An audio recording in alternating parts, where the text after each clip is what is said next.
ناظرین، اگلا پروگرام ہے اسوہ حسنہ۔ آپ کے سامنے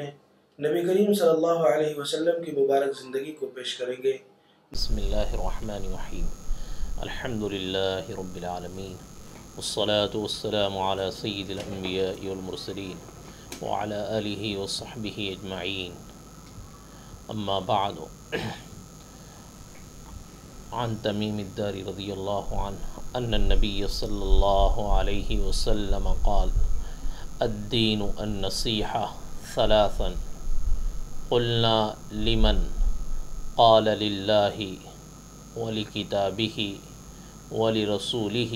ولأئمة المسلمین وعامتہم، رواہ مسلم، او کما قال علیہ الصلاۃ والسلام۔ محترم ناظرین، اسوہ حسنہ میں ہمارے درس کا عنوان ہے خیر خواہی دین کا خلاصہ ہے۔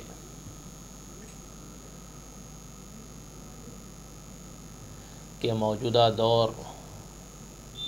کہ جہاں ہر انسان کو اپنی فکر پڑی ہے،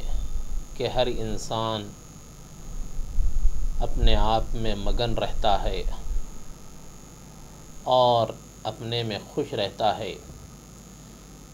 کہ جہاں دوسروں کی ہمدردی اور خیر خواہی کا جذبہ بالکل ختم ہوتا ہوا دکھائی دے رہا ہے، اور موجودہ دور میں خود غرضی اور نفسانیت پورے طور پر نمایاں نظر آتی ہے۔ تو ایسے دور میں خیر خواہی کا جذبہ اپنے اندر پیدا کرنا اور دوسروں کے ساتھ، خلق خدا کے ساتھ خیر خواہی کرنا، یہ پیغمبر علیہ الصلاۃ والسلام کی سنت ہے اور آقا علیہ السلام کا یہ اسوہ ہے۔ تو جو حدیث پاک پڑھی گئی ہے، اس میں میرے اور آپ کے آقا علیہ السلام نے خیر خواہی کو دین اسلام کا خلاصہ بتلایا ہے، کہ اگر کسی کے اندر نصیحت اور خیر خواہی نہیں ہے تو وہ گویا ایمان کے ایک اہم شعبے سے، ایک اہم آقا علیہ السلام کی اہم سنت اور اسوہ اس سے گویا چھوٹ رہا ہے۔ تو قبل اس کے کہ اس حدیث پاک کی تشریح اور اس کا ترجمہ اور تفصیل بیان کی جائے کہ لغت اور ڈکشنری میں نصیحت کسے کہتے ہیں، نصیحت کا مطلب اور مفہوم کیا ہے، اسے ہم سمجھیں تو حدیث پاک میں آقا علیہ السلام نے نصیحت کا جو لفظ استعمال فرمایا ہے اور خیر خواہی کا جو لفظ ذکر فرمایا ہے، یہ پورے طور پر ہم سمجھ سکتے ہیں کہ لغت میں نصحت العسل اس وقت کہتے ہیں کہ جب شہد کو موم سے صاف کر لیا جائے، کہ جس طرح شہد نکالا جاتا ہے تو شہد کو اگر موم سے پورے طور پر صاف کر لیا جائے تو اس وقت نصحت العسل کہتے ہیں۔ امام مازری رحمۃ اللہ علیہ، یہ اہل لغت ہے، اہل زبان ہے، امام مازری فرماتے ہیں کہ نصح کے معنی کسی چیز کا کھوٹ نکال دینا ہے۔ کسی بھی چیز میں جو کھوٹ ہوتا ہے، خرابی ہوتی ہے، جو ردی پن ہوتا ہے، کھوٹ کے نکال دینے کو نصح کہتے ہیں۔ اور اسی طرح ایک اور لغت کی کتاب محکم ہے کہ اس میں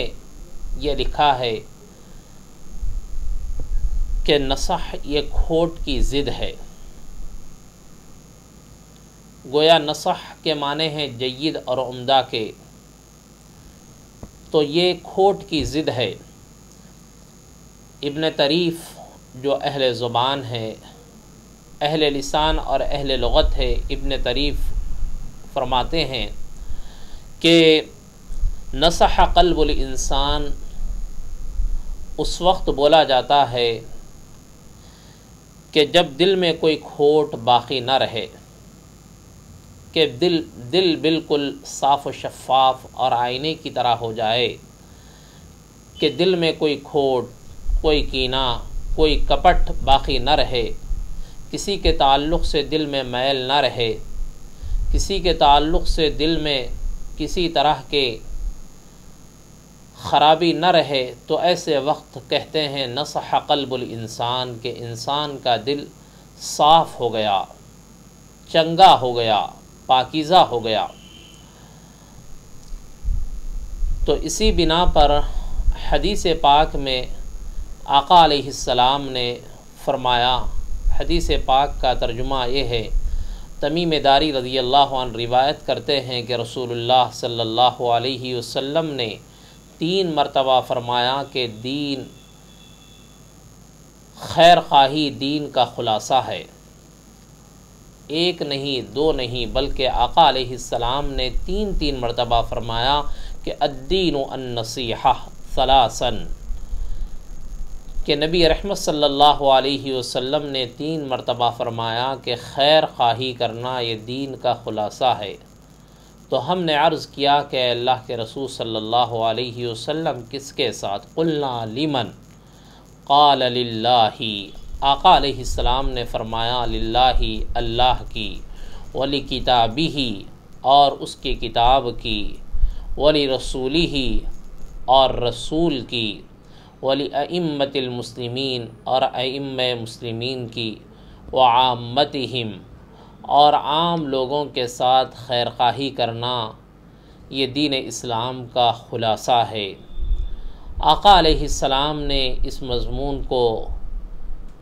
اس بات کو 3 مرتبہ آپ علیہ السلام نے فرمایا۔ اس کی اہمیت کے پیش نظر اس بات پر توجہ مبذول کرنے کے لیے کہ خیر خواہی کا، نصیحت کا کتنا اہم مقام ہے، تو لغت کے جو معنی ہے، لغت میں شہد کو موم سے صاف کر لینا یہ نصیحت کے معنی ہے۔ تو اسی بنا پر نصیحت، اللہ کی نصیحت کا مطلب یہ ہے کہ اللہ کے لیے نصیحت کرنا، خیر خواہی کرنے کا مطلب یہ ہے کہ بندے اور خدا کے مابین کوئی کھوٹ کا معاملہ بندہ نہ رکھے، اپنے اور خدا کے مابین درمیان بندہ کوئی کھوٹ کا معاملہ نہ رکھے، کہ اگر بندہ اپنے رب کے ساتھ، اپنے خالق اور مالک کے ساتھ اگر کوئی کھوٹ کا معاملہ رکھتا ہے تو یہ اللہ کے لیے خیر خواہ ہونا نہیں کہلائے گا، یہ نصح للہ میں داخل نہیں سمجھا جائے گا۔ کہ بندے کا سب سے بڑا کھوٹ یہ ہے اللہ کے ساتھ، سب سے بڑا بندے کا کھوٹ یہ ہے کہ اللہ کے ساتھ کسی کو شریک ٹھہرائے، یہ سب سے بڑا کھوٹ ہے۔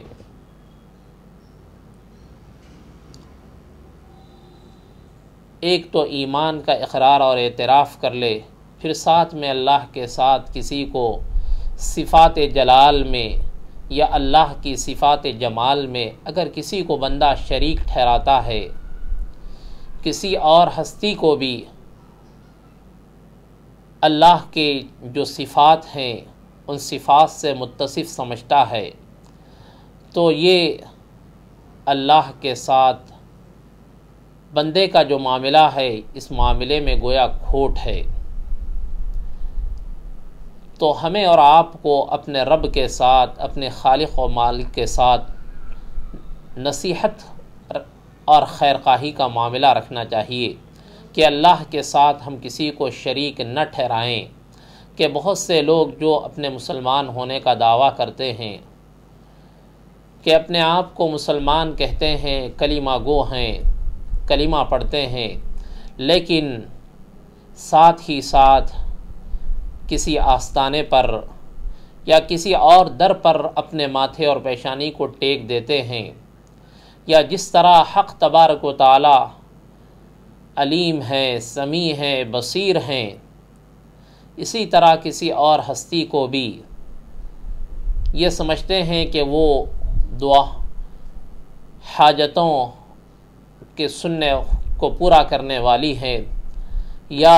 مرادوں کو سننے والی ہیں، تو یہ اللہ تعالیٰ کے ساتھ گویا کھوٹ کا معاملہ ہے کہ اللہ کے ساتھ بندے کا جو معاملہ ہے، بندے کا جو تعلق ہے، جو ربط ہے، یہ ربط اور تعلق صحیح نہیں ہے، اس معاملے میں گویا کھوٹ ہے۔ تو نصح للہ، اللہ کے لیے نصیحت اور خیر خواہی یہ ہے کہ بندہ اپنے رب کے ساتھ اپنے معاملے کو ٹھیک رکھے، اس میں کسی طرح کا کھوٹ نہ ہونے پائے کہ اللہ کے ساتھ کسی کو شریک نہ ٹھہرائے، اور اللہ تعالیٰ کے صفات جلال اور صفات جمال کی تنزیہ کا جب تک اعتراف نہ کر لے اس وقت تک نصیحت للہ، اللہ کے لیے خیر خواہ ہونا یہ نہیں کہلا سکتا ہے۔ اور اسی طرح حق تعالیٰ کے جو اوامر ہے اور نواہی ہے، پوری مستعدی کے ساتھ پورے طور پر جب تک اوامر پر کا اہتمام نہ ہو اور نواہی سے اجتناب نہ ہو تو اس وقت تک خیر خواہ ہونا نہیں کہلائے گا۔ کہ بہت سے لوگ وہ ہوتے ہیں کہ جو اوامر کا اہتمام تو کرتے ہیں کہ اللہ تعالیٰ نے اور پیارے آقا علیہ السلام نے جن باتوں کے کرنے کا حکم دیا ہے کہ ان پر عمل کا اہتمام تو کرتے ہیں، لیکن منہیات سے اجتناب کا جہاں تک تعلق ہے کہ جن چیزوں سے منع کیا گیا ہے ان سے بچنے کا اہتمام نہیں کرتے ہیں، اپنے آپ کو ان سے نہیں بچاتے ہیں، تو یہ بھی اللہ کے لیے نصیحت اور خیر خواہی کا رکھنا نہیں کہلائے گا۔ اور بعض علماء نے لکھا ہے کہ نصیحت للہ، اللہ کے لیے خیر خواہی کا حاصل یہ ہے کہ اپنے نفس کی نصیحت اور اپنی ہی خیر خواہی کرنا ہے۔ یہ اللہ تعالیٰ کے ساتھ نصیحت کا یہ مطلب ہے کہ اللہ تعالیٰ ہم سب کو اپنے ساتھ نصیحت اور خیر خواہی کرنے والا اللہ تعالیٰ ہمیں بنائے، کہ اللہ تعالیٰ کی ذات اور صفات میں ہم کسی کو شریک نہ ٹھہرائیں۔ اسی طرح نبی رحمت صلی اللہ علیہ وسلم نے دوسری بات یہ فرمائی کہ لکتابہ، اللہ کے ساتھ خیر خواہی کرنا، وَلِکتابہ، اور اللہ کی کتاب کے ساتھ، اللہ کی کتاب یعنی کلام اللہ کے ساتھ، قرآن مجید کے ساتھ خیر خواہی کا کرنا، یہ بھی مسلمان ہونے کے لیے اور یہ ضروری ہے۔ قرآن مجید کے ساتھ خیر خواہی کیا ہے کہ قرآن مجید کے ساتھ، قرآن مجید جو اللہ کا کلام ہے اور کتاب ہدایت ہے، کہ اللہ نے جسے ساری انسانیت کی ہدایت کے لیے اللہ نے جس کلام کو نازل فرمایا ہے، اس کے ساتھ خیر خواہی یہ ہے کہ پورے آداب کے ساتھ قرآن مجید کی تلاوت کی جائے، کہ آداب کو ملحوظ رکھا جائے۔ ایسا نہیں کہ قرآن مجید کی تلاوت جس طرح چاہے تجوید کی رعایت کے بغیر اور بے وضو یا بغیر کسی اہتمام کے قرآن پڑھ لیا جائے تو یہ کافی نہیں ہے، یہ قرآن مجید کے ساتھ خیر خواہی نہیں کہلائے گا۔ قرآن مجید کے ساتھ خیر خواہی میں ان چار چیزوں کا، چار باتوں کو ہم ملحوظ رکھیں۔ پہلی بات تو یہ ہے کہ قرآن کے ساتھ خیر خواہی یہ ہے کہ قرآن کو صحیح طور پر پڑھنا ہم سیکھیں۔ یہ قرآن مجید کے حقوق ہیں اور قرآن مجید کے آداب میں سے یہ ہیں کہ ہم قرآن مجید کو صحیح طور پر پڑھنا سیکھیں، کیونکہ بہت سے لوگ وہ ہوتے ہیں کہ جن کی عمریں ختم ہونے کو ہوتی ہیں، زندگی کے آخری مراحل میں ہوتے ہیں، لیکن قرآن کو صحیح پڑھنا تک نہیں جانتے ہیں، تجوید کی رعایت کے بغیر قرآن کی تلاوت کرتے ہیں۔ قرآن مجید میں اللہ تبارک و تعالیٰ نے فرمایا وَرَتِّلِ الْقُرْآنَ تَرْتِیلًا، آقا علیہ السلام کو حکم دیا کہ آپ قرآن کو ٹھہر ٹھہر کر پڑھیے۔ تو قرآن کو صحیح طور پر پڑھنا چاہیے، اور اللہ نے ان لوگوں کی تعریف فرمائی ہے، مدح فرمائی ہے کہ جو قرآن مجید کی تلاوت کا حق ادا کرتے ہیں۔ الذین آتیناہم الکتاب یتلونہ حق تلاوتہ،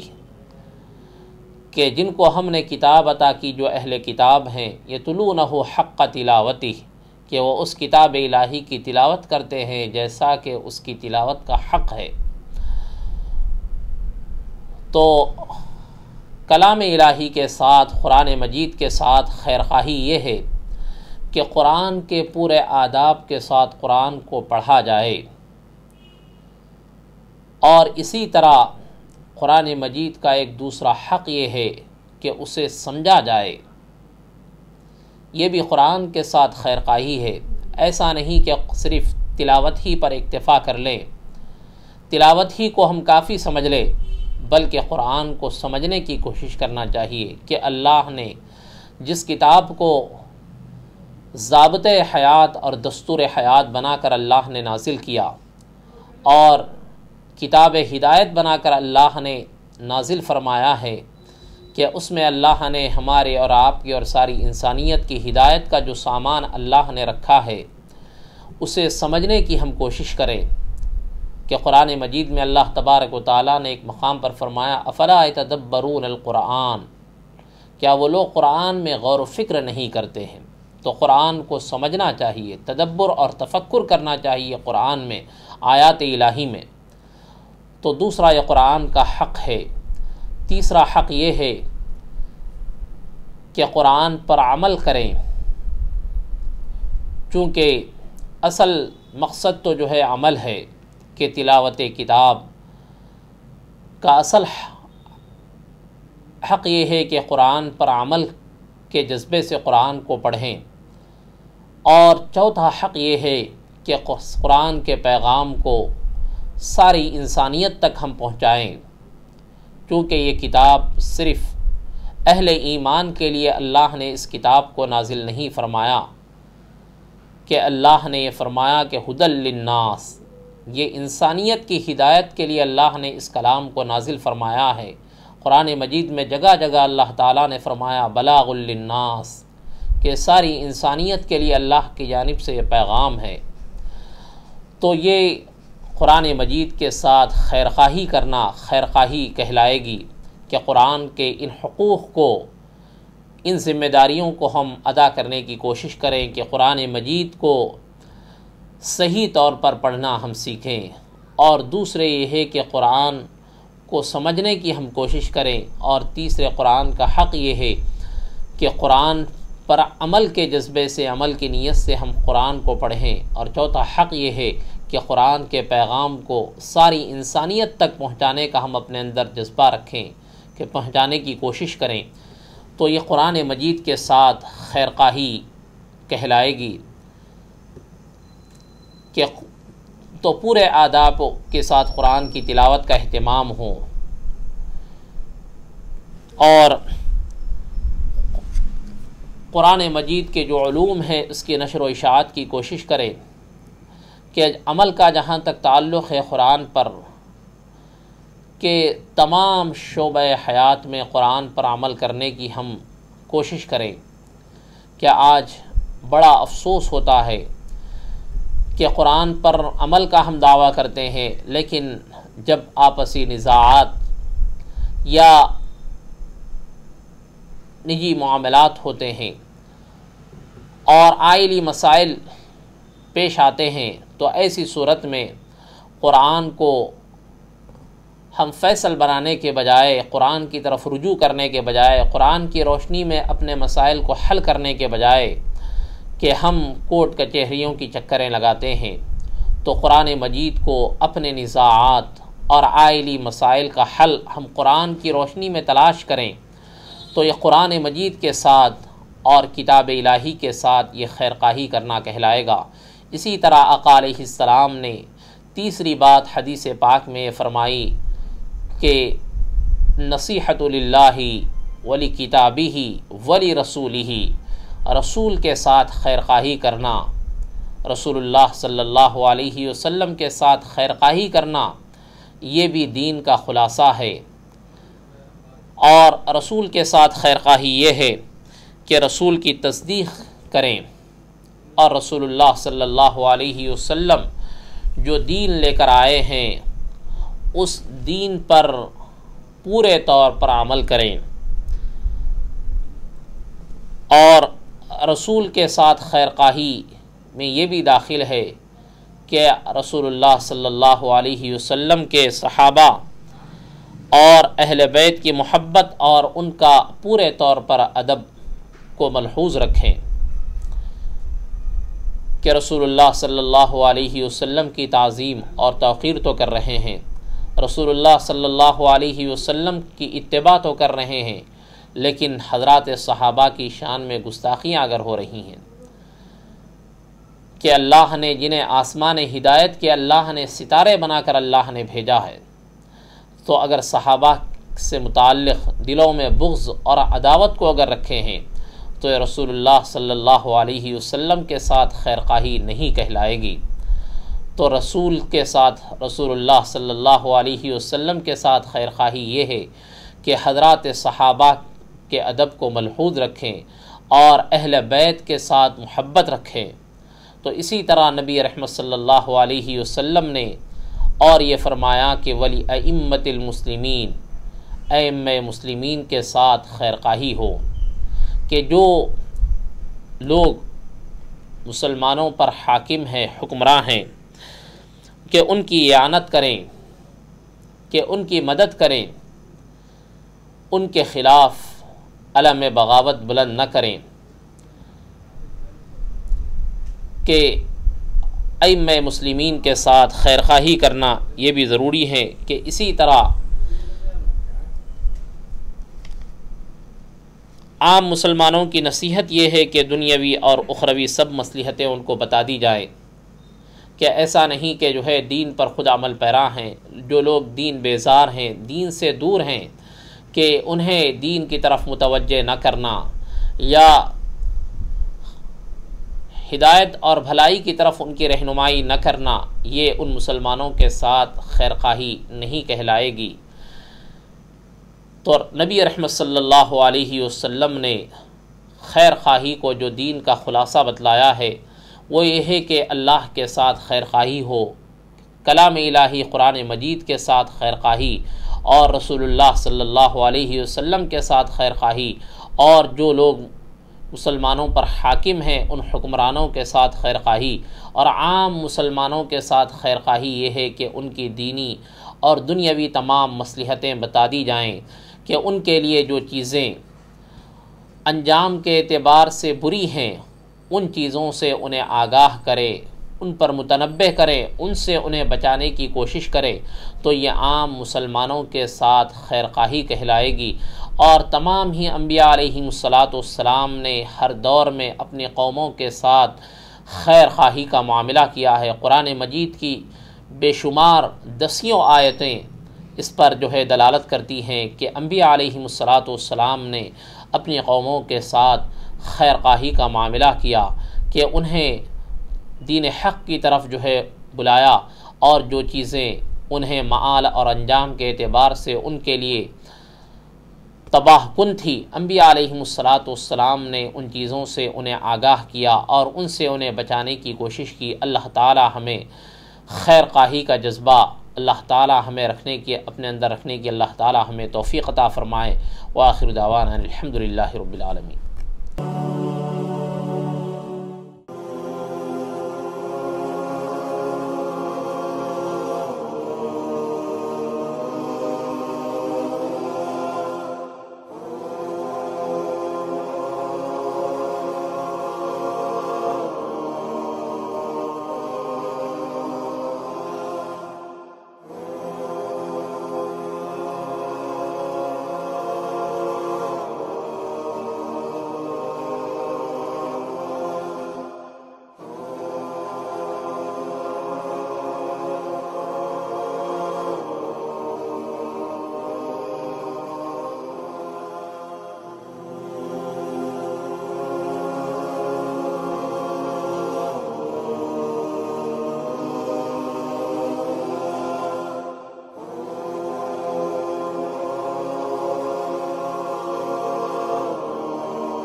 ڈاکٹر صاحب، نظام اخراج و فضلات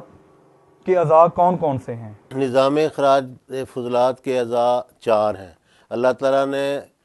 جسم انسانی کو بیماریوں سے پاک رکھنے کے لیے 4 قسم کے اعضاء پیدا کیے ہیں، جن میں انتڑیاں، پھیپھڑے، گردے اور جلد ہیں۔ اور ان میں انتڑیوں کو بہت اعلیٰ مقام حاصل ہے، بہت امپورٹنس ہے، ان کی اہمیت ہے۔ یعنی کہ باقیوں کی اہمیت نہیں ہے، بلکہ ان کی اہمیت اپنی جگہ پہ ہے، کیونکہ نظام انہضام جو ہے اس میں جو چیزیں چلتی ہیں، یعنی اس کا جو کچرا اور فضلہ ہوتا ہے اس کا اخراج ضروری ہوتا ہے۔ تو انتڑیوں کے راہ سے جو اخراج فضلہ ہے وہ ہونا ضروری ہوتا ہے۔ جو